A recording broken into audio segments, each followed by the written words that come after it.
嗨，大家好，我是坦平叔。今天是2025年3月31号。这一期咱们继续聊聊俄罗斯入侵乌克兰，看一看乌克兰战场上也有什么变化。今天是俄罗斯侵略乌克兰的第1132天，也是乌军进入库尔斯克的第238天。根据这个媒体报道，前线总共记录了183次战斗。乌克兰军队在别尔格莱德州推进了3到4公里。路透社根据一些俄军事博主和独立分析人士的说法，确认说乌军在别尔格莱德已经推进3-4公里。黑鸟集团军事专家卡斯特·赫尔米告诉路透社说，乌军已经突破了第一道防线，但乌军目前仍然不太可能发起重大突破。乌克兰空军摧毁了俄罗斯在别尔格莱德州的边境指挥所，尽管俄罗斯军队加强了伪装，乌克兰飞行员袭击并摧毁了位于别尔格莱德州格洛托沃的俄罗斯边境警卫指挥中心，空袭消除了关键的通信和技术资产，扰乱了俄罗斯在苏米和哈尔科夫附近的行动的协调。这次攻击是乌克兰更广泛的战略一部分，旨在瞄准敌国领土内长达25公里的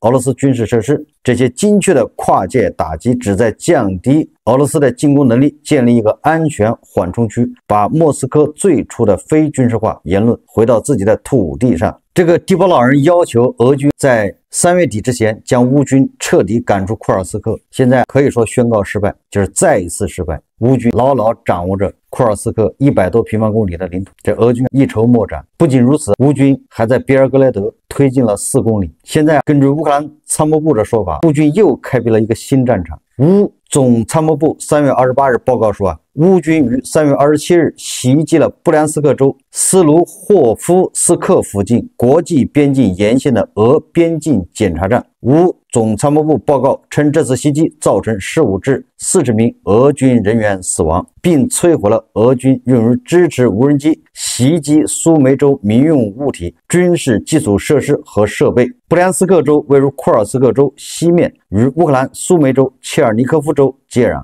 过去2周，乌军还在库尔斯克州东面别尔格莱德州对俄军发动袭扰战。该州与乌克兰苏梅州、哈尔科夫州接壤。简单的说，在乌克兰切尔尼科夫、苏梅、哈尔科夫3个州与俄罗斯交界处，或者说差不多整个乌克兰北部边界线上，俄乌两军都在发生交战。对别尔格莱德州和布良斯克袭击，显然是乌军先下手，这表明乌军不害怕拉长战线，相反，通过主动出击，使俄军顾此失彼，顾头不顾尾，疲于奔命，目的在于伺机歼敌，并分散乌东战场俄军主攻方向的压力。显然，乌军现在就是四处出击，遍地开花，不再被动挨打，而是抓住一切机会重创俄军。这是一个非常大的转折，来自乌军强大政治和军事自信。乌军不仅在库尔斯克、别尔格莱德、布良斯克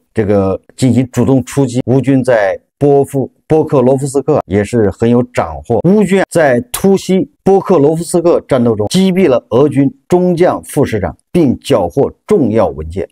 大家还记得吧？在1个月前，特朗普悍然的终止暂停对乌克兰的军事援助以及情报分享之后，俄军不是出骑兵吗？通过苏贾士输气管道派了800多人还是1000人在附近的管道里面，像特洛伊木马一样潜伏到苏贾士。双方各执一词。乌克兰方面说他们击毙了这些管道中的俄军，等他们出来的时候，迎接他们的是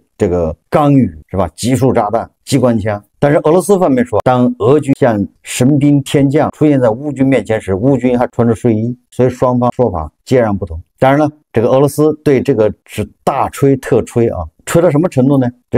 俄罗斯才专门制造了苏贾士一模一样的天然气管道，放在广场供俄罗斯人排队去从管道中爬过，体验当时俄军在管道中潜伏，对吧？这种滋味。尽管这个行动造成了800名俄军通过管道进攻死亡，但俄媒全把这一军事灾难描绘成胜利。大家看视频。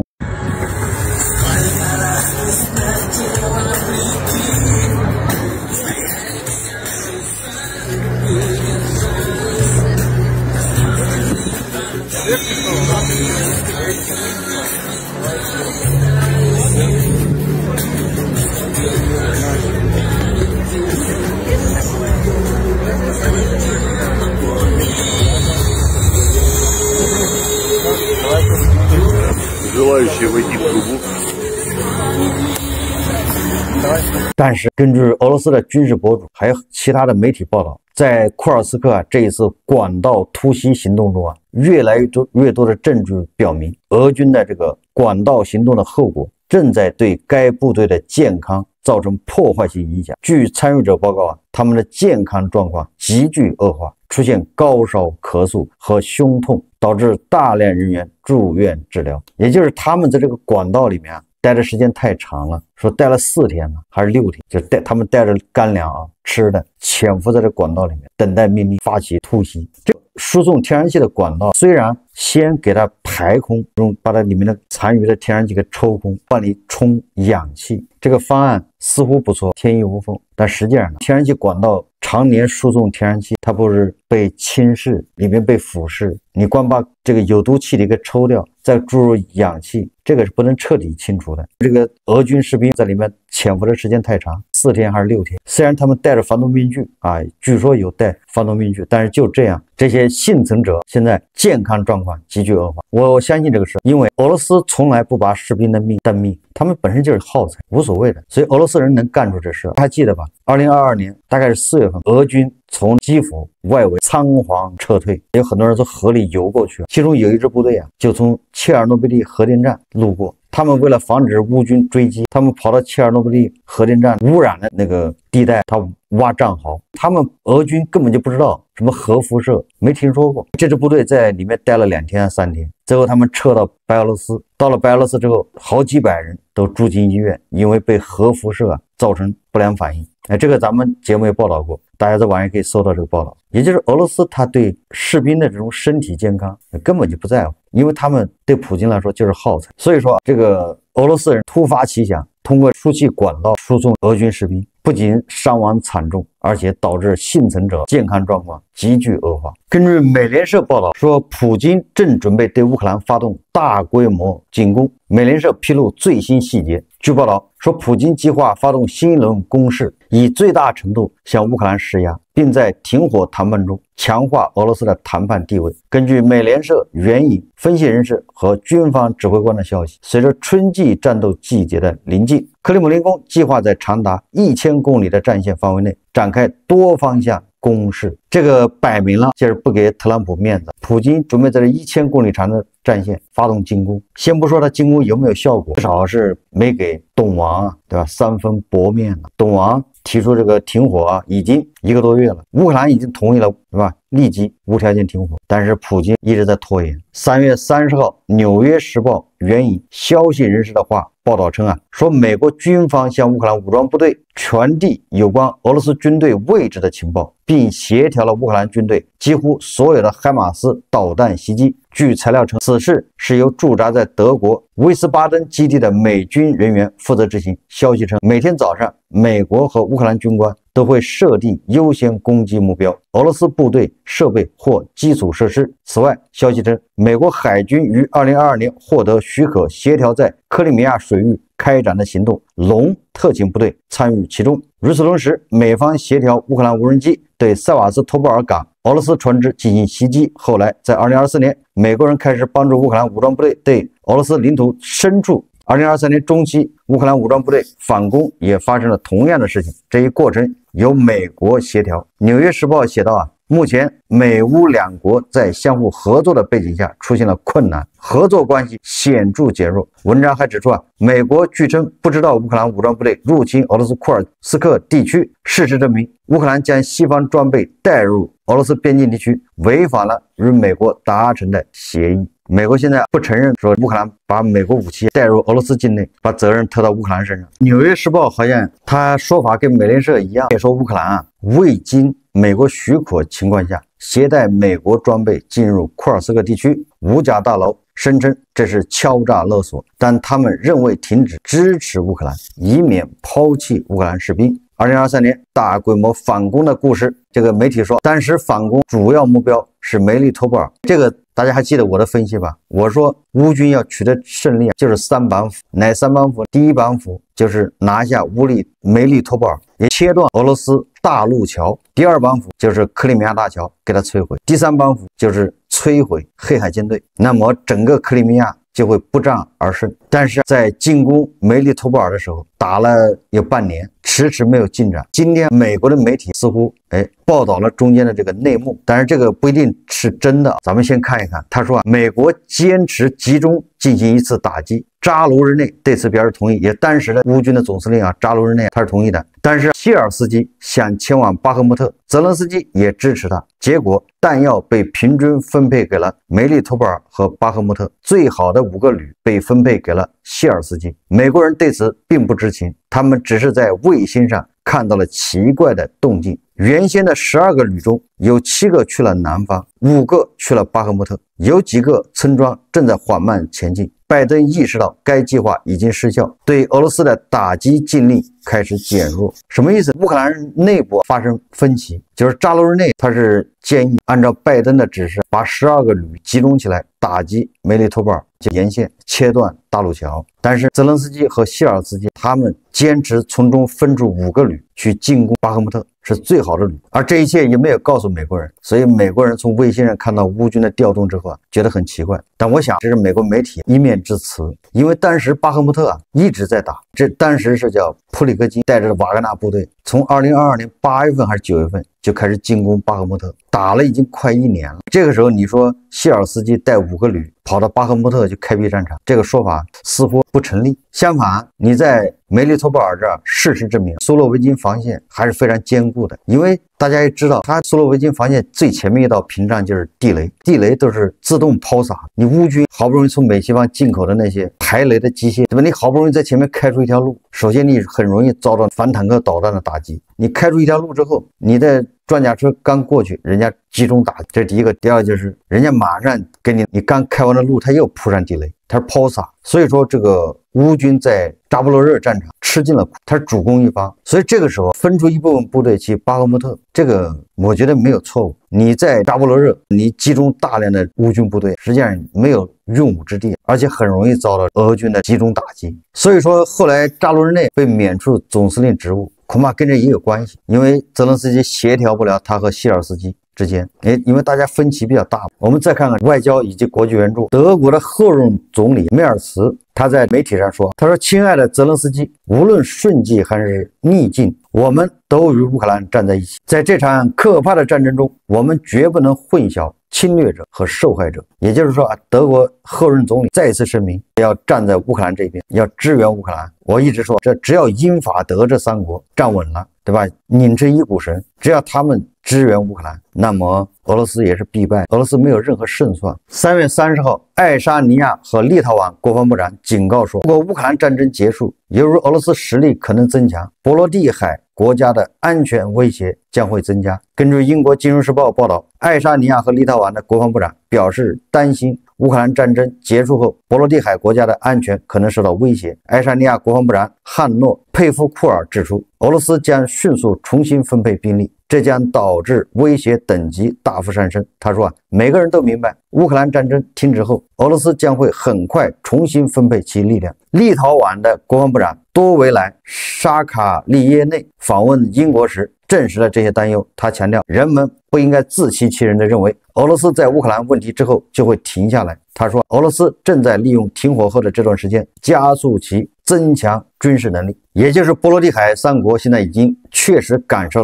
到了俄罗斯的侵略的这种压力，希望越来越多的欧洲国家清醒过来，知道以乌克兰领土换和平所得到的所谓的停火，这个只是对普京这种侵略行为的一种姑息和纵容，甚至是表彰。丹麦的首相也说过俄乌战争不能就这么停火。这俄罗斯跟美国他们在谈论北溪2号修复的事情，咱们以前也介绍过，但是欧盟是强烈反对，欧盟不参与关于恢复北溪2号的政治讨论。美国抛开欧盟与俄罗斯人商讨恢复北溪2号问题，遭到欧盟否定。28日，欧盟委员会发言人伊特科宁在布鲁塞尔举行的新闻发布会上表示北溪2号从未向欧盟供应过天然气，即使是现在，欧盟委员会也绝不会参与围绕其未来命运的政治讨论，但将确保该项目在任何发展中都不会违反欧盟天然气行业的现行立法。什么意思？欧盟表态关于北溪2号，美俄你们愿意谈就谈，但欧盟不参与。欧盟不参与，你美俄谈了也是白谈，因为管道的那一头是欧盟国家，你给这些欧盟国家输气，那欧盟说了，它有相关的立法，也就是欧盟不参与谈判，你美国俄罗斯谈北溪2号就是谈了个寂寞。最近晚上传的比较多的是美国新版矿产协议，据说这个新版矿产协议很过分，已经被这个泽连斯基拒绝了。我还是那个态度，这个矿产协议如果不能给乌克兰带来安全保障，如果不能给乌克兰带来增量的军事援助，那乌克兰也确实没有必要去签了。大家还记得吧？前几天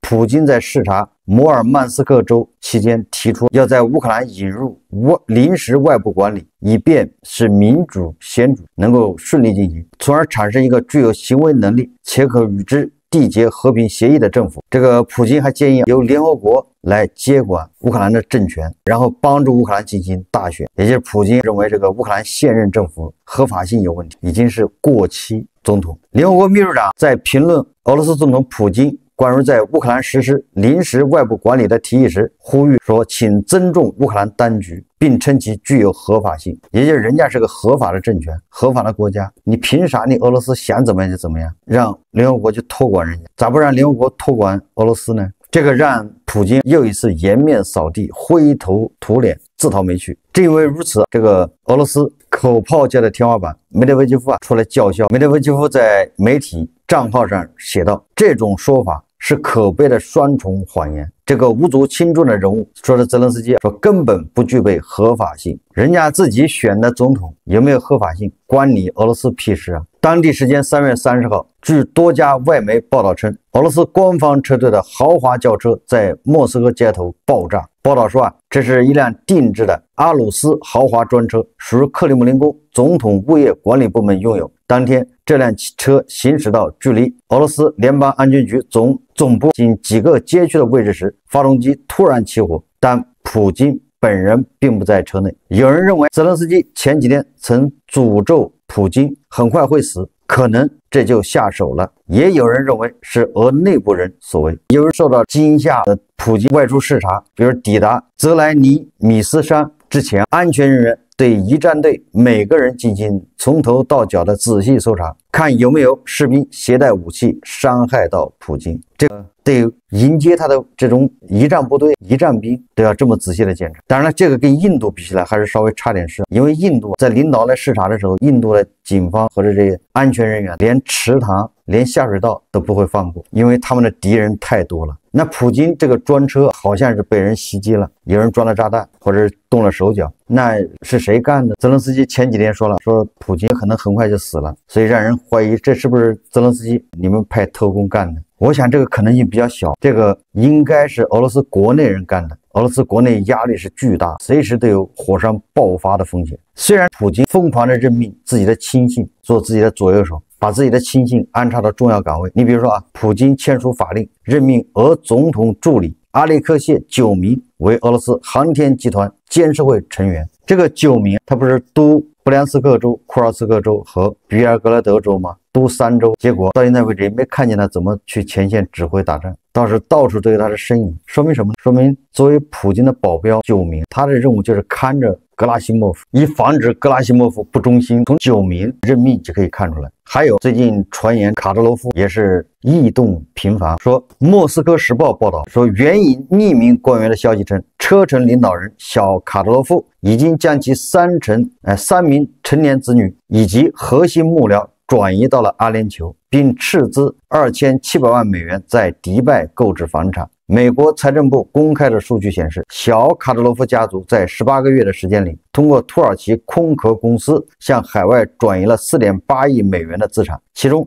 2300万美元加密货币存入瑞士银行后被冻结。根据俄媒爆料，俄罗斯将调查车臣领导人卡德罗夫。消息人士说，卡德罗夫与克里姆林宫高层发生分歧，俄安全局表示，车臣领导人擅自与中东国家会谈。车臣领导人卡特罗夫的社交媒体账号突然进入官方审核模式，每条动态都得等到俄罗斯盖章才能发布。这个卡特罗夫也尝受了他的言论、他的帖子被审核的这种滋味。这个俄罗斯媒体说这场突如其来的禁言套餐揭开了战斗民族内部的权力暗战。知情人士透露，卡特罗夫背着克里姆林宫，悄悄和中东国家代表开启了国际茶话会。这下可捅了联邦安全局的马蜂窝，反手就给他记了本越权外交的账。现在卡特罗夫不仅社交账号要过审，俄联邦审计署正协同金融监管部门对车臣行政机构及其核心圈层成员资产状况展开系统性核查。他擅自拓展国际朋友圈，彻底踩了国家安全的红线。目前，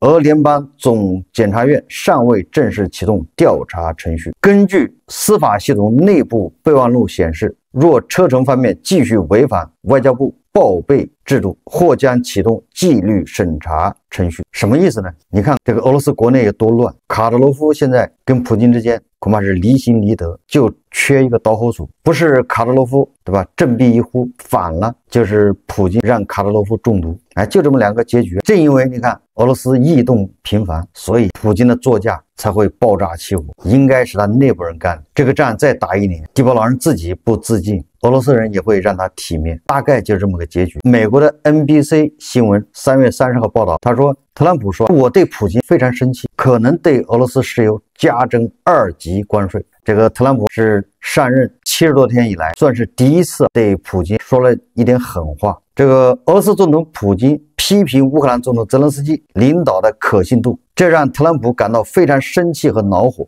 他说这些言论没有说到点子上。法新社报道说，周五普京呼吁乌克兰建立过渡政府，这样可以有效地赶走泽连斯基。特朗普在电话中告诉记者，当普京开始质疑泽连斯基的可信度，并谈论乌克兰的新领导层时，我非常生气，非常恼火。特朗普周日对 NBC 新闻表示，如果俄罗斯和我无法就停止乌克兰流血事件达成协议，而且我如果认为这是俄罗斯的错，也许不是，但如果我认为这是俄罗斯的错，我将对所有从俄罗斯出口的石油征收2级关税。什么意思？就是说俄乌停火这个事情，只要特朗普他认为是普京过错，那么特朗普就要惩罚俄罗斯。怎么惩罚呢？就是对石油出口征收2级关税。什么叫2级关税呢？也就是说如果你从俄罗斯购买石油，你就不能在美国做生意，所有石油将被征收25%的关税。特朗普表示，美国将对石油和其他产品征收25%关税，这是2级关税。